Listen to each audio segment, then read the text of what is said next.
Meeting Reg today was an unbelievable experience. I think he thanked us for coming, but on the flip side of that, it was such an honour to sit with someone who's, saved our country basically and was part of something so much bigger, and to meet him and sit and hear his stories about his bravery and his courage is just an amazing experience. Well, Reg hates being called a hero. He thinks the soldiers that didn't return from World War II are the heroes, but Reg embodies that great generation of Australians who grew up in the Depression. They took everything that life threw at them, poverty, hunger, and then their nation called upon them to go to war to defend Australia, and they answered the call, and they were probably the generation that were given nothing, but they gave everything. Yeah, Reg has got a great admiration, particularly for the nurses and sisters who looked after the troops, particularly up near the front line. So there were nurses up in Port Moresby. They were suffering the same hardships as what the soldiers were in terms of supplies, the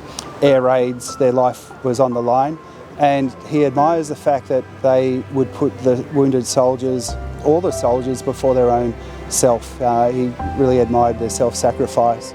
I certainly think we sat in there and we watched, we had an experience to be able to sit down and hear their stories and see what they went through, and the ultimate thing, you saw these young men who didn't have a choice. They had to go, but they faced it with such, amazing courage, and you sit and listen to him, and he's still here today spinning a positive on it, that it was all about mateship and you'd never leave your mate behind, and that's the true thing that I think I walked away with, thinking that no matter what, you've got to have your mates back, and that people are important and people come first.